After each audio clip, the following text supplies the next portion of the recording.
6 number প্রস্তুতি, অবশ্যই রোজার মাস আসার আগে একটা ডায়েরি নেবেন অথবা একটা খাতা নেবেন অথবা যে কোনো একটা কাগজ আপনার হাতে নেবেন। কাগজটা নিয়ে হাতে কলমে একদম হিসাব করবেন বিগত রোজার মাসে আমার কোন কোন কারণে ইবাদত মিসিং গেছে, কোন কোন কারণে আমি তাহাজ্জুদটা পড়তে চেয়েও পড়তে পারি নাই, কোন কোন কারণে আমার ফজরের নামাজটা জামাতের সঙ্গে মিস গেছে, কোন কোন কারণে আমি তারাবিটা পড়তে পারি নাই, কোন কোন কারণে প্রত্যেক দিন ফজরের নামাজের পরে আমি কোরআন তেলাওয়াত করতে পারি নাই, কোন কোন কারণে আমার রোজাটা নষ্ট হয়েছে, কোন কোন কারণে আমি মূলত ভুলগুলো করেছি। প্রত্যেকটা কারণকে আপনার কাগজে লিখতে হবে যে এই মিস্টেকের জন্য আমি আমলটা করতে পারি নাই, এবং যখন ডিফাইন করে ফেলবেন যে এই ছিল সেই মিস্টেক,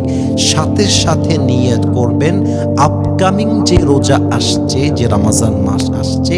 এই মাসে এমন কোনো ভুল করব না যে ভুলের জন্য আমার তারাবিহটা মিস হয়ে যায়, এমন কোনো ভুল করব না যে ভুলের জন্য আমার তাহাজ্জুদটা মিস হয়ে যায়, এমন কোনো ভুল করব না যে ভুলের জন্য আমার কোরআন তেলাওয়াতটা মিস হয়ে যায়, এমন কোনো ভুল করব না যে ভুলের জন্য আমার স্ত্রী সহবাস হয়ে যায়, এমন কোনো ভুল করব না যে ভুলের জন্য আমার রোজাটা নষ্ট হয়ে যায়, রোজাটা হালকা হয়ে যায়, আমলটা নষ্ট হয়ে যায়, সওয়াবটা নষ্ট হয়ে যায়। পুরোটা প্রি প্ল্যান হবে যে আমার দ্বারা এমন কোনো ভুল হবে না যার দ্বারা কোনো আমল মিস হয়ে যাবে। যখন আপনি